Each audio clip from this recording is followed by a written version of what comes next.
Election के तमाम polling के दौरान, और वो पंजाब के अंदर मुहाजिरीन की सीट्स हों या जो कश्मीर के अंदर जो मुजफ्फराबाद डिवीजन की सीट्स हैं, तमाम के अंदर ख़वातीन ने भी बड़ी जो है वो शौक़ से और जोश और जज्बे से जो है वोट डाला। उसमें जो है वो स्वीट ख़वातीन कई जो है वो उसने कहा मैं 2-2.5 घंटे का सफ़र करके आई हूँ मरियम बेटी को वोट डालने के लिए। कई बुज़ुर्ग ख़वातीन जो है उन्होंने कहा कि चीफ़ मिनिस्टर बहुत अच्छा काम कर रही है, मैं उसको वोट डालने के लिए आई थी। तो ये जो हम हमेशा से कहते रहे इस इलेक्शन के अंदर ख़ास तौर पर कि ये इलेक्शन जो है ये मरियम नवाज शरीफ साहिबा की पंजाब की कारकर्दगी के ऊपर जो बाकी सूबों के अंदर अब ना मानने वाले ना माने, वो वैसे तो 2-2 ढाई-ढाई मिनट के कल इश्तिहार 2 दिन आपने देखे हैं। अफसोस की बात यह है कि 18 साल से हुकूमत जो कर रहे हैं उनको कश्मीर के इलेक्शन से एक रात पहले जो है वो ये ज़रूरत पड़ी कि वो जो है वो बताएं कि उन्होंने क्या किया है अभी तक। और अगर उन्होंने 18 साल तक वो अपने लोगों को नहीं बता सके कि उन्होंने क्या किया है तो मेरा ख्याल है ये खुद उनके लिए एक लम्हा फिक्रिया है। और मैंने तो वैसे मेरी नालायकी होगी, मैंने तो नहीं देखा कि आप खुद भी मीडिया के लोग कल सब ग्राउंड में थे, आपने किसी ने देखा हो कि किसी ने जो है वो किसी को कहा हो कि जी हम पीपल्स पार्टी को वोट डाल के आए हैं। ऐसा आपने कहीं नहीं देखा। और कल मुझे अफसोस हुआ वैसे एक बात के ऊपर। कमर कायरा साहब बहुत अच्छे इंसान हैं, बहुत अच्छे पॉलिटिशियन हैं। उनके भी हल्के के अंदर एक सीट थी जिसका रिजल्ट आया और इनके अपने कुछ लोगों ने कल सोशल मीडिया पे लिखा हुआ था रात को कि जी वो वहाँ पर 457 वोट पड़े हैं जो पीपल्स पार्टी का कैंडिडेट है उसको, और हमारे कैंडिडेट के यकीनन हज़ारों वोट थे। और उस पर लोगों ने लिखा कि जी ये पार्टी लीडरशिप पूछेगी कि जो चीफ जो है वो पोलिंग के हमारे और वहाँ के इंचार्ज थे उनके अपने हल्के में क्या हुआ, तो ये गलत बात है। पीपल्स पार्टी की असल पे ग्राउंड रियलिटी यही है जो हकीकत में मबनी है।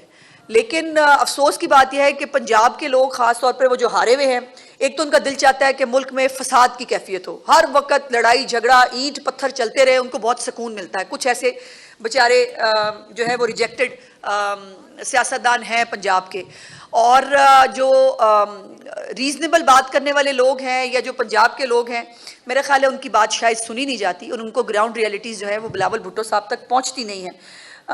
तो ये जो सिंध के लोग जिनको कल इश्तिहारों के ज़रिए बताना पड़ा कि उनकी पूरी कारकर्दगी क्या है, तभी तो मतलब उनके लोग जब भी पंजाब आते हैं वो आके कहते हैं कि वो पंजाब की तरक्की से मुतासर हैं। अच्छा, इसमें अब अभी कुछ देर पहले शर्जील मेमन साहब ने भी एक प्रेस कॉन्फ्रेंस की।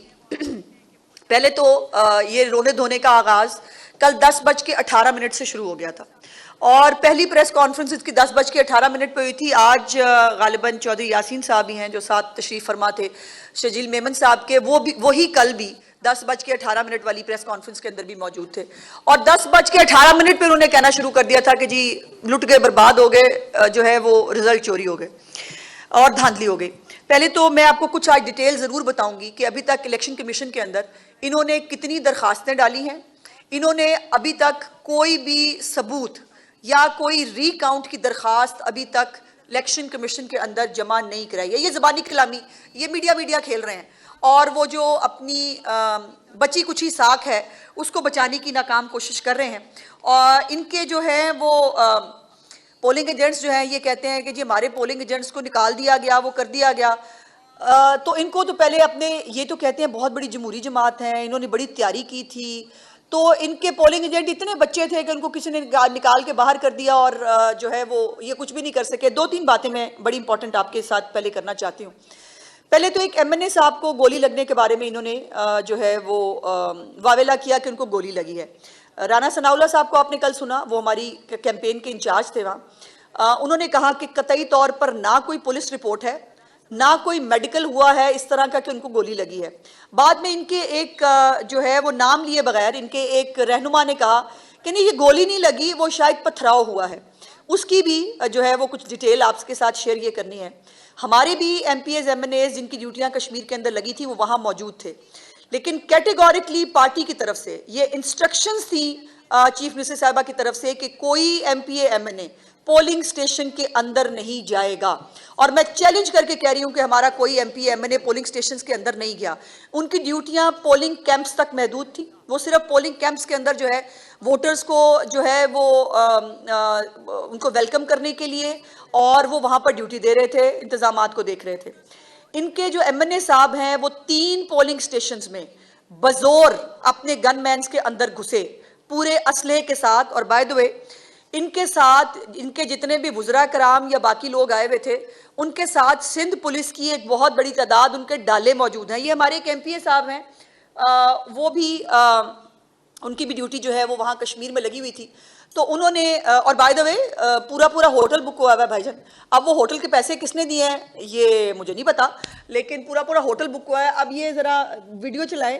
इन्होंने एक ऑनरेबल मेंबर की प्रेस कॉन्फ्रेंस और उसमें वो कह रहे हैं कि जी पंजाब से एमपीएस आए हैं और उनके साथ पर एमपीए 100 कमांडोज आए हुए हैं। अब मुझे नहीं पता कि मेरे वाले किधर है।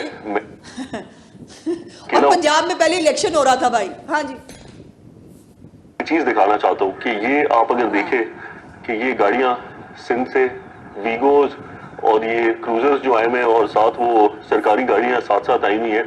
तो ये मैं पूछना और समझना ये चाह रहा था। चले आवाज बंद कर दे, चलते रहने दे, आवाज बंद कर दे। गुजारिश ये है कि जो सारे इनके रहनुमा सिंध पुलिस के साथ ख़ास तौर पर वो एमएनए साहब 3 दफ़ा जब मुख्तलिफ पोलिंग स्टेशंस के ऊपर बज़ोर घुसे, वहाँ पर भी उनकी तल्ख कलामी हुई। कुछ ज़ाहिर है लोगों ने रिएक्ट किया कि जी आप अंदर कैसे घुस सकते हैं, आप गैर मुतल्लका आदमी हैं। चौथे पोलिंग स्टेशन पर जब वो तशरीफ़ लेके गए तो वहाँ पर लोगों ने फिर उनको बज़ोर रोका। उन्होंने उनको अंदर घुसने की इजाज़त नहीं दी, जिसके ऊपर जो एमएनए साहब हैं उनके गार्ड्स भी हाइपर हुए और लड़ाई जो है वो बढ़ी। लेकिन मुझे वैसे इत्तफाक हुआ, एजाज़ सैयद साहब हमारे मुल्क के एक बड़े रिनाउंड जर्नलिस्ट हैं। उन्होंने अभी सुबह मैंने उनका ट्वीट देखा, उन्होंने कहा कि वो एमएनए साहब से मिलने के लिए गए थे जो है अस्पताल में। तो एमएनए साहब ने बताया है कि पार्टी ने मीडिया से बात करने से मना किया है। अब कोई पार्टी तो मीडिया से मना तो नहीं, डॉक्टर अगर बहुत तबीयत खुदा ना खास्ता ख़राब हो तो डॉक्टर मना करते हैं मीडिया से मिलने से। अब ये पार्टी ने उनको मीडिया से मिलने से क्यों मना किया है, अब इसको आप डिकोड कर सकते हैं, मैं इसके ऊपर कुछ ना कहूँ तो बेहतर है। अब ये जो जैसे मैंने गुजारिश की कि जो आज़ाद कश्मीर के लोग हैं वो स्कूल ऑफ एमिनेंस बनते देख रहे हैं, वो ग्रीन बसों को चलते हुए देख रहे हैं, वो अपनी छत अपना घर के 2 लाख घर बनते हुए देख रहे हैं, वो सुथरा पंजाब देख रहे हैं, वो हॉनहार स्कॉलरशिप्स लैपटॉप्स देख रहे हैं। और लेकिन ये है, और दूसरी तरफ वो ये भी देख रहे हैं कि पानी नहीं है। और अभी तो मतलब अब हालत ये हो गई है पीपल्स पार्टी की, और मर्द तो कम है, औरतें इसमें ज़रा ज़्यादा है, कि जो बदतमीज़ी पे उतरी हुई हैं। मैं नाम नहीं लेना चाहती, कुछ ऐसी ख़वातीन हैं जिनकी तरबियत मुझे घर की पता है तो ऐसी नहीं है, जिस किस्म की ज़बान वो सोशल मीडिया पे इस्तेमाल कर रही हैं। लेकिन फिर मुझे ये पूछना पड़ेगा कि फिर क्या पीपल्स पार्टी की तरबियत अब यहाँ तक पहुँच गई है कि उन्होंने इस हद तक गिर जाना है और PTI का पार्ट 2 बनना है, जो वो बन के दिखा भी रहे हैं। अब मैं ज़रा आपको मुस्लिम लीग नून के उम्मीदवारों की कुछ जो है वो टोटल लीड बताना चाहती हूँ क्या है। LA 45 से 18,000 की लीड है भाईजान, 18,000 की लीड होती है। LA 36 15,000 की लीड, LA 37 6,000 की लीड, LA 30 6,000 की लीड, LA 25 6,000 की लीड, LA 39 7,000 की लीड, LA 38 4,000 की लीड, LA 32 2,000 की लीड। अच्छा, वैसे ये जो जहाँ 2,000 4,000 की लीड है, अगर धांधली हमने करनी थी तो इसको भी कर लेते, 10-10 हज़ार तो बढ़ा ही लेते, मतलब कोई नंबर ही टांग जाते कि या वहाँ पे हमने धांधली कर ली इनके तमाम पैराफर्नेलिया के होते हुए, और यहाँ पर जो है वो हम धांधली नहीं कर सके। कमाल बात है। अच्छा, LA 31 में 1,300 की लीड है, LA 44 में 1,500 की लीड है, LA 42 में 1,000 की लीड है, और इसी तरह LA 43 में भी 1,000 की लीड है, और LA 34 में 600 की लीड है। ये तो लीड्स हैं। अब इसके अंदर 3-4 बातें जो है वो जो मैंने इलेक्शन कमीशन के हवाले से आपको बतानी थी।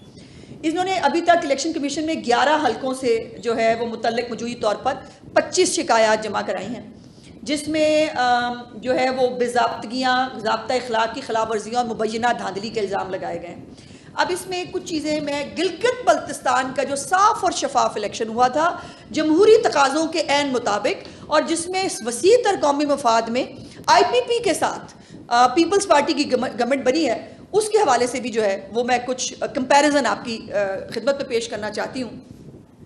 देखिए, इलेक्शंस जो है अनफॉर्चुनेटली ये हमारी एक रवायत बन गई है कि हर हारने वाले को जो है पाकिस्तान के अंदर धांधली का इल्ज़ाम लगाना। वो आपको शुरू करे ना, वो पहले 4 हल्के, वो उर्दू बाजार के बैलेट पेपर, फिर फलाने, फिर वो 4 हल्के आज तक नून लीग के पास भी मौजूद है।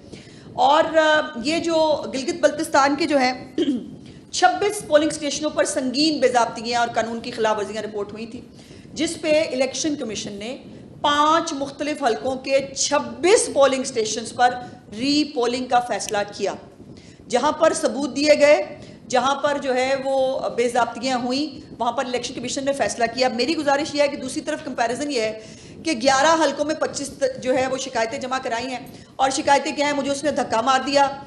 और जब आपके कैंडिडेट्स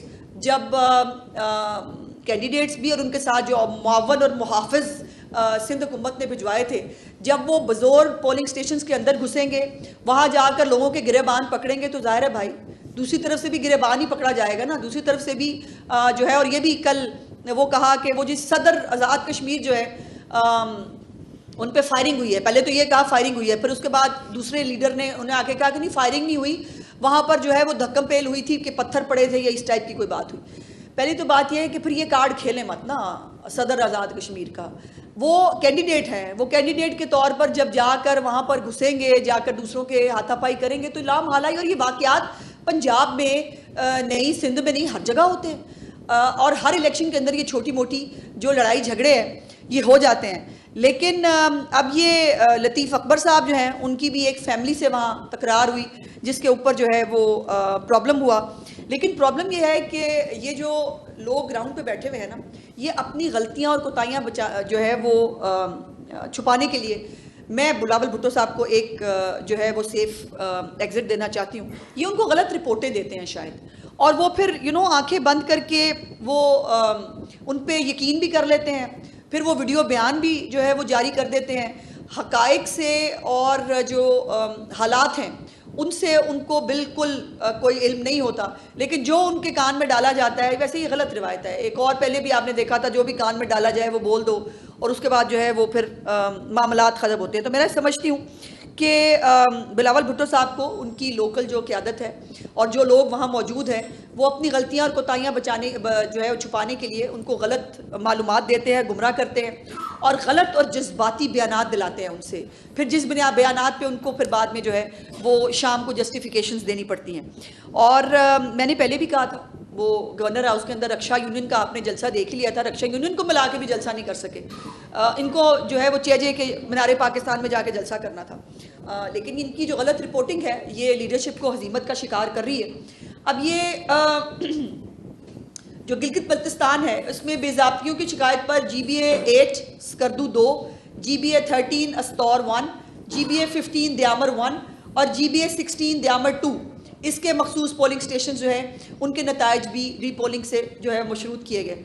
और गिलगित बल्तिस्तान के जो रिजल्ट्स के मुताबिक पीपल्स पार्टी ने 30% और PMLN ने 22% वोट हासिल किए। और अब जो रेशो बन रही है कश्मीर के अंदर वोट्स की, वो इससे कई गुना जो है ज़्यादा है, और कोई कंपैरिजन ही नहीं है किसी भी तरह की जो है वो उसका।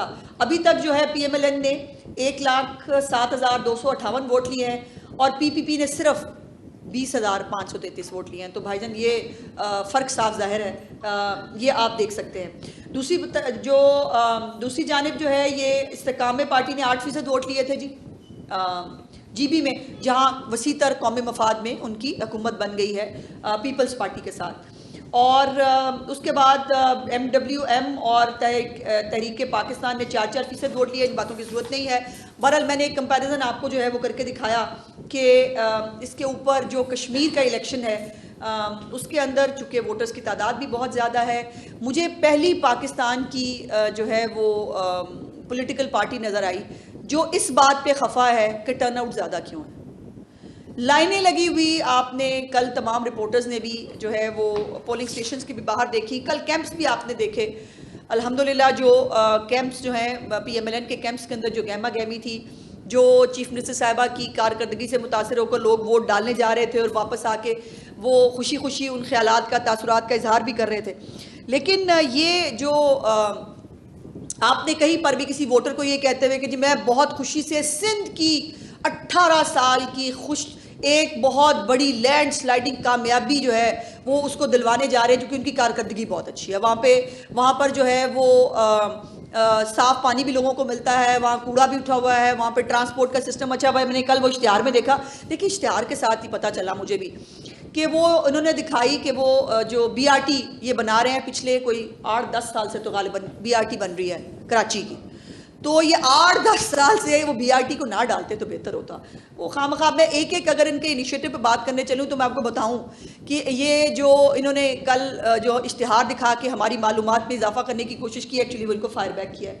और इनकी जो है अब शजील मेमन साहब की 2-3 बातें जो है वो उनका मैंने ज़रूर जवाब देना है। एक तो वो बार बार ना वो ये इलेक्शन जो है 2024 का, ये फॉर्म 47 का इलेक्शन था।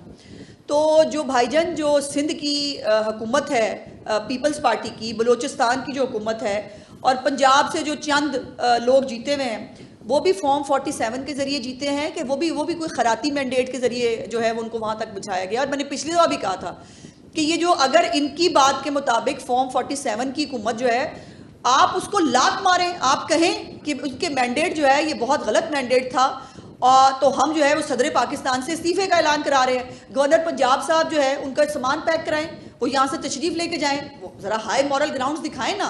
एक तरफ आप ये बात कर देते हैं, दूसरी बात ये है कि सिंध के अंदर, अंदरूने सिंध के अंदर क्या होता है। वो बाय द वे सांगड़ और मीरपुर में कल वोट ही नहीं पड़ा पीपल्स पार्टी के कैंडिडेट को 3 वोट थे, वो 3 के 3 नून लीग को पड़ गए।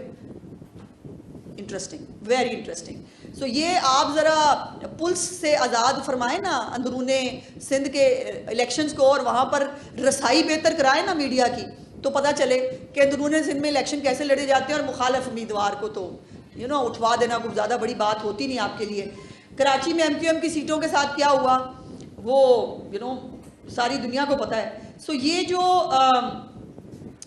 हम जब कहते हैं कि जी आज़ाद कश्मीर में पीपल्स पार्टी की हुकूमत है, पोलिंग स्टाफ है, पुलिस आपकी है, तो वो कहते हैं कि आज उन्होंने वो दूर की कौड़ी निकाल के लाए हैं। हमारे इस जो है सवाल का जवाब उन्होंने ये निकाला है कि चीफ सेक्रेटरी और जो IG होता है ना, वफाक का नुमाइंदा होता है। तो भाईजान सिंध में भी तो चीफ सेक्रेटरी और IG वफाक का नुमाइंदा होता है, वहाँ पर आप कैसे जीत जाते हैं फिर? वहाँ पर भी जो है वो वफाक के नुमाइंदे जो हैं वो होते हुए आप इलेक्शन जीत जाते हैं। और ये ना अब मीठा मीठा हप हप कड़वा कड़वा थू थू, ये इससे लोगों को कोई फ़र्क नहीं पड़ता, मैं समझती हूँ। और दूसरी बात यह है कि गुल्लू भट्ट और बदमाशी के ताने ना दें। उज़ैर बलोच, रिमांड के फलाने डिमके, ये सारे याद हैं, सब याद है, लेकिन अभी तक हम वहाँ जाना नहीं चाहते जहाँ से हम चले थे, जिसके ऊपर जो बेनज़ीर भुट्टो साहिबा ने और मियाँ नवाज शरीफ साहब ने जो मिसाक़े जमहूरियत की थी, उसको अगर पैरों में रौंदने का आपको इतना शौक़ आया है तो फिर जवाब तो सारे हैं। कौन सी किस किस की क्या हिस्ट्री है, कौन सी हुकूमतें कैसे बनी, क्या इस मुल्क के साथ हुआ, तो ये मेरा ख्याल है इस पे बहस फिर कभी और सही। इतना आगे ना जाएं कि पीछे जो है वो मुड़ के जो है वो मुड़ने का कोई रास्ता आपके पास ना रहे। अब ये जो 2.5 साल बाद जो है वो इलेक्शन हारने के बाद आज़ाद कश्मीर का इनको याद आ गया है कि 2024 में धांधली हुई थी, और 2024 जो है वो फॉर्म 47 का जो है वो इलेक्शन था। आपकी इन्हीं हरकतों और इन्हीं बातों की वजह से आज़ाद कश्मीर के लोगों ने आपको वोट नहीं डाला। आज़ाद कश्मीर के लोग आपके रोने धोने में इंटरेस्टेड नहीं हैं। आज़ाद कश्मीर के लोग आपकी जो है वो ये जो आप बड़ी बड़ी अंग्रेज़ी की तकरीरें वहाँ फरमाते हैं बग़ैर किसी सब्सटेंस के, और ये नहीं कह पाते कि हम कश्मीर को जो है वो सिंध बनाएंगे। बाय द वे एक बिलावल भुट्टो साहब की मैं बड़ी मोतरफ़ हूँ, बड़े अच्छे काबिल इंसान हैं। उन्होंने इस बात का क्या जवाब निकाला कि जी हम जब कहते हैं कि आप ये ऐलान करें ना कि आपका कश्मीर को आप जो है वो सिंध बनाएंगे, तो उन्होंने कहा नहीं, हम कश्मीर को कश्मीर बनाएंगे। भाई ये तो बात ही नहीं हो रही ना, हम तो गवर्नेंस के मॉडल की बात कर रहे हैं, हम तो परफॉर्मेंस की बात कर रहे हैं। और आप ये सिर्फ इस पॉइंट से बचने के लिए कि आपकी कारकर्दगी चूँकि सिंध में नहीं है, आप ये जुमला नहीं दोहरा सकते। ये बिलावल भुट्टो साहब अपनी हुकूमत को चार्जशीट करते हैं, सिंध की हुकूमत को, जब वो ये नहीं कहते कि हम आज़ाद कश्मीर को सिंध बनाएंगे। मेरी लीडरशिप जो है वो बरमला और फ़ख्र से कहती है कि हम आज़ाद कश्मीर को पंजाब जैसा बनाएंगे। अब आज़ाद कश्मीर को पंजाब जैसा बनने में आज़ाद कश्मीर के लोगों का फ़ायदा है। उनको वहाँ ग्रीन बसेस मिलेंगी, उनको वहाँ जो है वो सहूलियात मिलेंगी, उनको वहाँ 30,000 किलोमीटर जो पंजाब में सड़कें बनी हैं उनको सड़कें मिलेंगी, उनको जो है वो साफ़ पानी मिलेगा। ये जो नया पॉइंट निकाला बिलावल भुट्टो साहब ने कि जी हम कश्मीर को कश्मीर बनाएंगे, ये उनकी अपनी सिंध हुकूमत के ऊपर चार्जशीट है, चूँकि वो नहीं समझते कि सिंध हुकूमत की कोई ऐसी कारकर्दगी है जिसे कहा जा सके कि वो आज़ाद कश्मीर को सिंध बनाएंगे। शुक्रिया।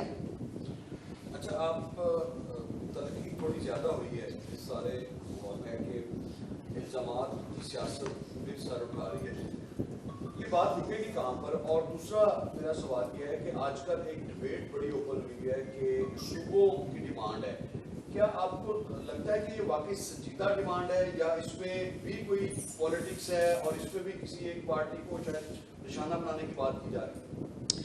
अच्छा, पहले दो सवाल, पहला सवाल क्या था भाई? मैं तो पहले दूसरे सवाल में उलझ गई। तलखी देखिए, तलखी एक साइड से नहीं बढ़ती। हम वज़ीर ख़ारजा होते हुए भी बिलावल भुट्टो साहब के हमने वो ताने और वो जहरीली तकरीरें पिछले आज़ाद कश्मीर के जो इलेक्शन में उसमें डाइजेस्ट कर ली थी। तलखी एक साइड से नहीं रुकती, अगर दूसरी तरफ से बात होगी उसका बमिला जवाब आएगा, अगर लीडरशिप की तौहीन होगी उसका बमिला जवाब आएगा। ये अपनी डोमेन में रहें और ये जो है उसको क्रॉस ना करें।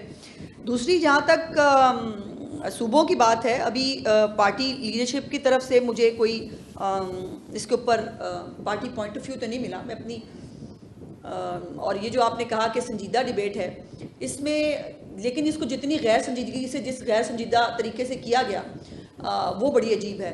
जो सिस्टम के जो है वो ख़त्म होने का, सिस्टम के फ्लॉप होने का की बातें कर रहे हैं, जो कुछ उनके पास है वो कितना का चल रहा है, वो पीसीबी हो या दाखिला के मामलात और हालात हो, तो मेरा ख्याल है कि अगर ये सीरियस तरीके से होती तो लीडरशिप जो है वो तमाम लीडरशिप्स जो है अगर संजीदा बात जो है संजीदा तरीके से हो तो उसका वो भी होता है। अभी मैं नहीं कह सकती, इसको भी यकीनन पार्टी लीडरशिप जो है, और ये कितना संजीदा है, मैंने तो पहले ये भी कहा, हमें तो इस पर भी क्वेश्चन है कि जिस गैर संजीदगी के साथ जिस सिस्टम का आप पार्ट हैं, जिस सिस्टम में इतनी तेज़ी से तरक्की करके आप ऊपर तक चले गए, उसी सिस्टम को आप नाकाम कह रहे हैं और उस सिस्टम का हिस्सा होते हुए आप जो है वो जो कुछ आपको सौंपा गया है सिस्टम का हिस्सा, वो तबाही और बर्बादी का एक शाहकार है। सो उसके ऊपर ये गैर संजीदगी है ना। तो अगर ये संजीदा तरीके से लीडरशिप जो है वो अगर संजीदा तरीके से कहीं बात होगी तो लीडरशिप इसके बारे में फैसला फरमाएगी। मैडम, कल ख्वाजा आसिफ ने एक बयान दिया, उन्होंने कहा है कि जो वज़ीर दाखिला मोहसिन नकवी हैं वो वज़ीर आज़म को जवाबदाही नहीं, तो ये आपके वज़ीर आज़म हैं, उनको उनका वज़ीर दाखिला जवाबदार नहीं है, इस पर कुछ फरमा दें। और क्या पंजाब में भी कोई ऐसे एक दो मिनिस्टर हैं जो वज़ीर आज़म को जवाबदेह नहीं? देखें, ख्वाजा साहब ने जो कुछ कह दिया उसके बाद मेरा तो कहना कुछ बनता नहीं। एक तो ये फेडरल से मुतालिक है और ख्वाजा साहब हमारे सीनियर हैं, जो वो कहते हैं वो यकीनन सोच समझ कर हक़ाइक़ की बुनियाद पे कहते हैं, और ज़मीनी हक़ाइक़ जो है वो अब देखें ना, अगर वो कहते हैं कि वो कैबिनेट में भी नहीं आते, पार्लियामेंट में भी नहीं आते, कई दफ़ा जो स्टैंडिंग कमेटियाँ हैं उसमें भी वॉकआउट होते रहे हैं कि जी वो तशरीफ़ ही नहीं लाते, तो ये हक़ाइक़ वहाँ के हैं, इसके बारे में तो यकीनन वफाक पे कोई बात कर सकता है। लेकिन पंजाब के अंदर अल्हम्दुलिल्लाह चीफ़ मिनिस्टर साहिबा जो हैं वो एक अपनी बहुत स्मूथ अक्सरियत के साथ एक बहुत स्ट्रॉन्ग चीफ़ मिनिस्टर हैं, और यहाँ पर जो है वो छोटे छोटे वो लोग नहीं हैं।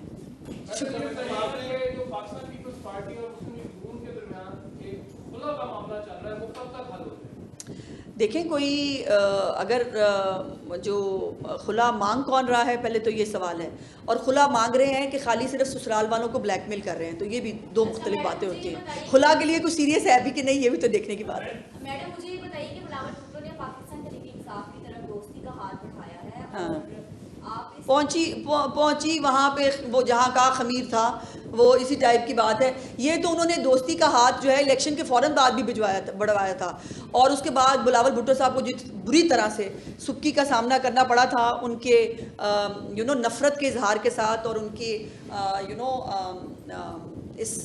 उसके साथ कि वो बिलावल भुट्टो साहब को कुछ नहीं समझते, तो वो बार बार अगर उनको लगता है कि और वो मतलब मैं तो पहले भी कहा फॉलो भी उन्हीं को कर रहे हैं, तो वो उनके लिए जो बेहतर है वो अपना फैसला कर सकते हैं।